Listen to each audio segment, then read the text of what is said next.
Well, tonight on Homes at 7 o'clock, breastfeeding. Is it rude to breastfeed in public? Now, English etiquette experts have just said it's revolting and embarrassing. What do you think? 0900 20 300 for yes, or 0900 20 400 for no. It is not rude. Calls cost $1.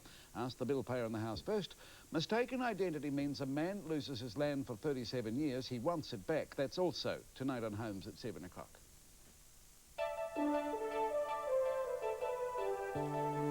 Rescuers in Turkey are tonight being told to scale down their efforts as hopes fade of finding many more survivors of last week's devastating earthquake. The death toll now stands at more than 12,000, with 200,000 people homeless. But survivors are still being pulled from the debris in the city of Adapazarı in northern Turkey. One woman was found after being buried alive for 130 hours. BBC's Carolyn Wyatt reports. Incredibly, after almost 6 days without food or water, another survivor is pulled from the wreckage. There was jubilation as Maliha Sasan was brought out. This is what spurs the rescue workers on. Just hours before, another miracle. This woman too emerged alive. It was thanks to her son's persistence she was found at all.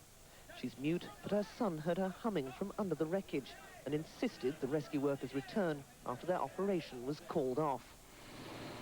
Some foreign rescue teams say the Turkish government is telling them to pack up and go home, that there's no longer any point in sifting through the wreckage for survivors. But senior Turkish officials say that's not true. The search goes on. We've found 2 people alive under the rubble today, and that is still our priority. Until there's no hope of finding more survivors, we want the rescue work to continue.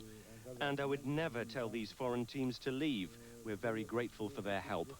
Help for the living is on its way. Israeli helicopters bring much-needed medical equipment and supplies for their field hospital in Adapazarı.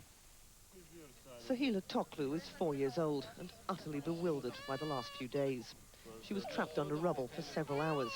Now, doctors say what look like surface wounds could hide a dangerous fracture. She may need urgent surgery. Next to her, one of 6 babies born here since the earthquake.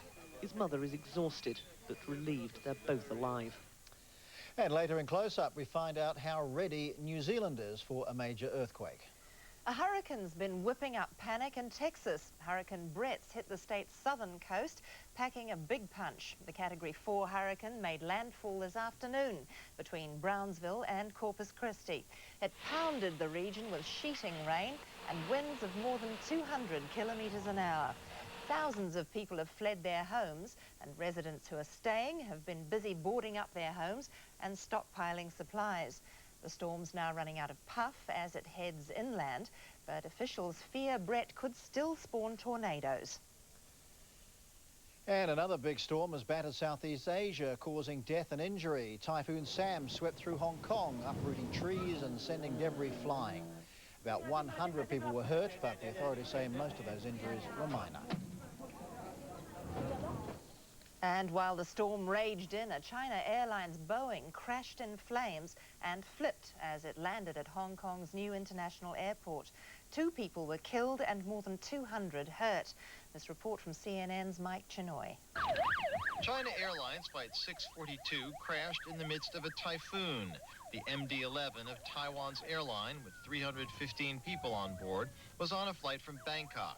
Passengers and eyewitnesses said it lurched sharply as it landed. One wing hit the ground. The plane flipped over and burst into flames. Hong Kong emergency services were on the scene almost immediately. Within 1 minute, the first fire engine arrived on scene, and within 15 minutes, the fire on the aircraft was completely put out. Even with the aircraft on its back, the passengers were evacuated with surprising speed. The over 200 injured, some of them suffering from severe burns, were taken to nearby hospitals. Before the crash, numerous flights had been canceled, delayed, or diverted, but the airport remained open. Officials refused to speculate on the role the weather might have played in the accident, saying only that the decision to operate in such conditions was up to each airline. But immediately after the crash, the airport, a new multi-billion-dollar facility that opened just over a year ago, was shut down, stranding thousands of travelers. Airline officials say they will fully cooperate with investigators to find out if the weather, the aircraft, the pilot, or a combination of all those things caused the crash.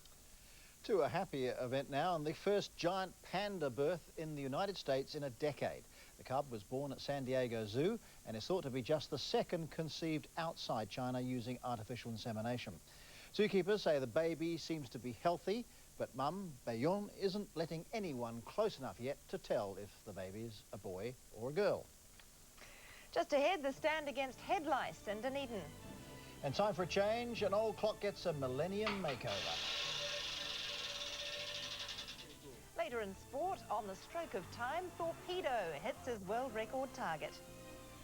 And it's Hot Scott, a Kiwi teen back in the fast lane. His first win in Dayton Indy Lights competition.